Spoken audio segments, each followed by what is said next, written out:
Many of us want to and maybe need to exercise more, but setting realistic goals and staying motivated are often things we struggle with. And my guest today has some great tips and suggestions for starting to exercise, being safe while we exercise, and staying motivated. I'm joined today by Andy Saul. He's a certified wellness practitioner with Stoughton Health.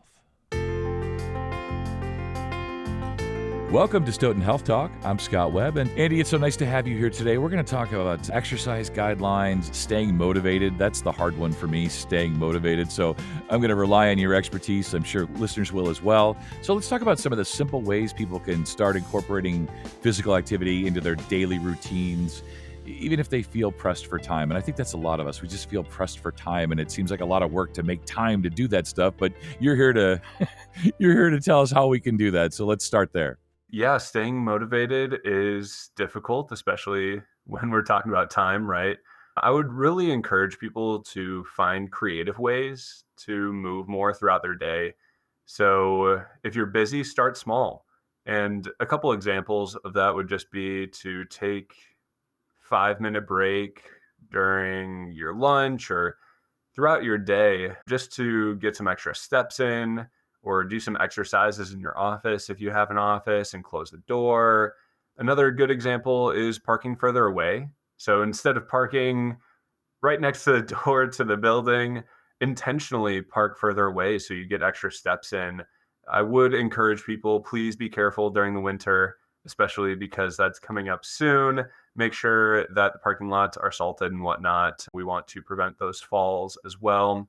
And then another example is just to use the stairs instead of an elevator whenever possible, right? So if you're carrying a bunch of things and it's not super safe to use the stairs, yes, using an elevator is okay. But when we're talking about adding it throughout the day, right? It's activities like stretching while you're watching TV or doing body weight exercises Sure. while you're brushing your teeth, right? Yeah. So while we're brushing our teeth, we tend to just stand there and brush away. And we could also be doing something else. And consistency is key, right? It doesn't need to be an hour-long workout at the gym. Right. It really can be a small change that leads to a big result over time. Yeah, I think that for a lot of beginners, maybe there's this intimidation factor just to start an exercise program or go to a gym. So, what's your best advice on just those of us who want to get going, but we're just not sure how to do that, or if we're going to feel intimidated because we're going to see all these fabulous athletes there, and we're going to be like, uh oh, maybe I don't belong here. How do we get started? So starting something new definitely can be overwhelming. And I want to encourage people that, yes, it's cliche, but things are cliche because it tends to be true, right? Start where you are. Everybody is starting somewhere and really focus on you. And if you are feeling intimidated, it's okay to feel those things, but don't let that stop you from accomplishing some of the goals that you want to set for yourself. So again, starting where you are, don't expect to exercise 5 days a week if you're not exercising at all right now. Sure. It's not realistic, right? I think that realistic goals are really important. And let's say somebody is starting to exercise for the first time in a while, something that's low impact, right? Something like walking or stretching or even chair exercises can be really beneficial. And when we talk about the gym, right, and feeling intimidated, Hmm. you want to find an environment that's comfortable for you. So if you walk into a gym and you're very intimidated, go somewhere else. Yeah. Find a friend to go with to not only help you stay motivated, but help you feel more comfortable in that new atmosphere. And lastly, focus on progress over perfection, right? We have this all or nothing mindset. Right. And when it comes to exercise, it doesn't have to be all or nothing. If you set a goal to exercise 3 days a week for 15 minutes a day and you only get 2 days a week, that's okay. But the next week, try to get that three again. Yeah. And most importantly, try to really focus on you instead of comparing yourself to others. It's really your own journey, and it's going to be a little bit difficult to start that new routine, but don't be intimidated by that. I really, really encourage people to just take it one step at a time. Yeah, I think for me, it's a little goes a long way. And, I think for me, it's also wanting to be like well rounded, right? Mentally, physically, that kind of thing. So just an overall kind of wellness plan is what I'm in search for. And I'm sure a lot of listeners are as well. So, how do we do that? How's that work with, putting in physical activity and then, kind of combining that to have that just overall sense of well being? So I would say that a well-rounded well-being plan is really important. And our physical well-being can change our mental well-being. It can change our social well-being. Yeah. So if we can take advantage of what we want to do physically, that can help us mentally, can help us socially, right? A big part of fitness is doing it with other people, Hmm. right? Having other people around or having a buddy to help you stay committed and continue to exercise. And then also, it kind of clears our mind. It lets us stop worrying about some of the daily tasks or the errands that we might need to run Hmm. later in the day. And it helps us relax. And I know exercising does not sound relaxing, but I promise you, the more often you exercise, the more relaxed you can be in the future. Yeah. Yeah, and I think one of the big things that I've observed about myself and other folks is just setting sort of realistic fitness goals, right? I'm not trying to run a marathon or even a half marathon or a quarter Of marathon, if course. that's a thing, right? Like, I'm just trying to stay physically active, for my mental health, for my physical health. So, how do we do that? How do we set realistic fitness goals so that we can stay motivated? Because I think that's maybe one of the biggest problems is people set their, especially like, first of the year, New Year's Yeah. resolutions. They set the bar so high, sometimes literally, but mostly figuratively. So, in other words, like, how do we set that goal realistically so that we can reach it, we can attain and feel some success? Yeah. So realistic goals are extremely important. I used this example a little bit earlier, but if somebody is starting to exercise again for the first time in a long time and they want to exercise 5 days a week, that's a great goal, right? Yeah. But we want to be a little bit more specific. What are you going to do for that exercise? How long are you going to exercise for? So, Scott, have you ever heard of the SMART goal framework? Yeah, I have actually. Yeah. Yeah, so it's specific, measurable, achievable, relevant, and time bound. Some of the acronym can be interchanged with a few different words. Okay. And when we're talking about specific, so instead of saying, I want to exercise more, saying, I will walk for 20 minutes 3 days a week. Hmm. And that's also measurable, right? You Right. know what you need to accomplish to achieve that goal. You would achieve that goal by walking those 20 minutes, right? Hmm. And then also the 3 days a week. Achievable, it's realistic, and something that you know without a doubt you can accomplish. So instead of saying that I want to exercise 5 days a week for 45 minutes, start small. And then relevant, it's most likely relevant to something that's more meaningful to the person, like losing weight or lowering their cholesterol or their blood pressure. Yeah. And then lastly, time bound, setting a deadline. So by the end of January, I want to work my way up to exercising 4 days a week for 30 minutes instead of 3 days a week for 20. And lastly, staying motivated and finding what works for you. That next smallest step is something that I talk to people about quite often. And for some people, the next smallest step might simply be to put on a different pair of shoes and walk out the door. Hmm.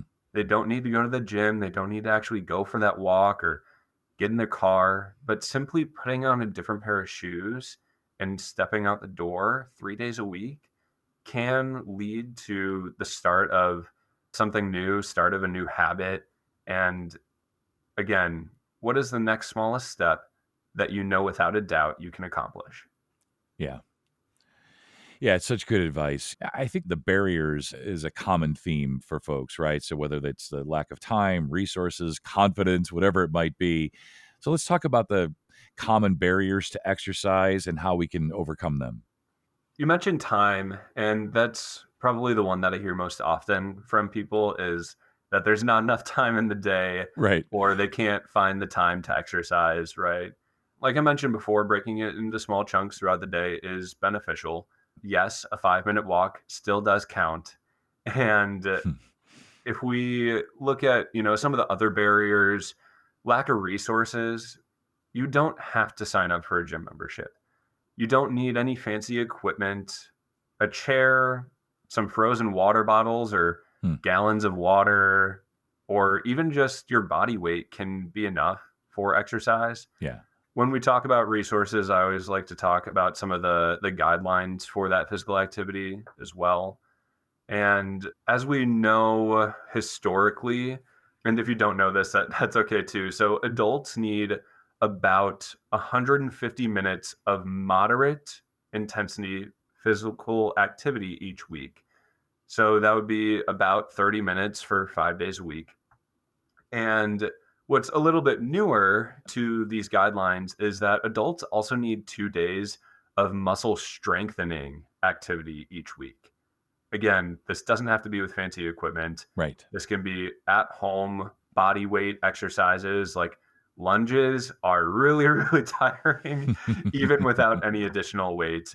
And I would always encourage people to look into, for example, beginner exercises for people age 30 to 40, and then put like an age range, whatever they are, and look at videos, watch other people, see how they do it, Right. and then watch yourself in the mirror. Am I doing it the same way they are? Because we also want exercise to be safe.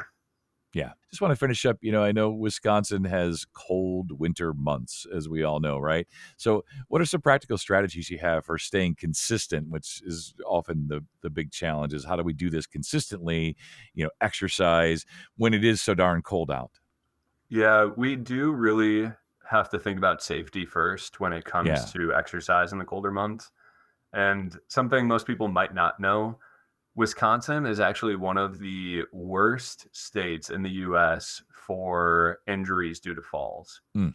And if we think about the winter, right, some people might think that's to blame. Well, Minnesota also has very similar winter months. Very similar. And Yes.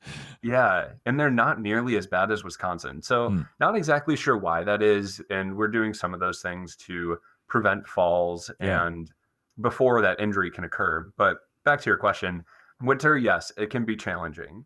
It's also a pretty good opportunity to be creative with your exercise. So, taking advantage of indoor spaces is the number one thing I would recommend. Going to a mall where you can walk safely and comfortably, right? You don't Nice. have to Yeah. have a winter hat and gloves and coat on, right? When you're inside those spaces. And then also, like, community centers are a great way to exercise safely inside, even if it's just getting some laps in. Yeah. Something else is investing in some simple equipment. Resistance bands are very affordable. Right. And I know some places will even give out resistance bands at no cost. Hmm. And then also setting a schedule and treating it like an appointment. So when we talk about exercise in the winter, people tend to get really hard on themselves because they don't want to be outside when it's dark, right? The Yeah. days seem like they're so short right now. And I would just say to really try and establish a habit of exercising at the same time on certain days of the week. And if you are going to exercise, please dress in layers, prioritize your safety, make sure that the sidewalks or wherever you're walking is salted if it's icy out. And please make sure that you have a game plan Yeah. for when you fall, to have somebody to call, or wearing one of the devices that you can just press a button that it will automatically call somebody else for help. And again, taking the precautions before we even get to a fall of using a cane if you need one, or calling somebody else to help you get inside if you have that capability. And one thing that I do want to mention, Scott, Yeah. is the important thing is finding somebody to help motivate you if you can't do it on your own. Hmm. And then also finding something that you enjoy and making it a part of your lifestyle long term instead of these fitness challenges that are are short-lived, right? We want Yeah. to create lifestyle change. And something that I do with people at the hospital, our employees, as well as community members, anybody that wants to take advantage of it, is health coaching. And if somebody is in need of extra support, if they want to bounce ideas off of me, or just need some more encouragement and accountability and motivation, they can call me directly to sign up for a coaching session with me. That number, if you're interested, Hmm. is 608-877-3485.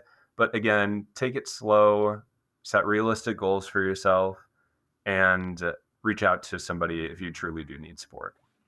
That's great. Appreciate your time. Thanks so much. Of course. Thanks, Scott. And for more information, go to stoughtonhealth.com and search Health Talk Podcasts. And that concludes this episode of Stoughton Health Talk. Please remember to subscribe, rate, and review this podcast and all the other Stoughton Hospital podcasts. I'm Scott Webb. Stay safe and be well.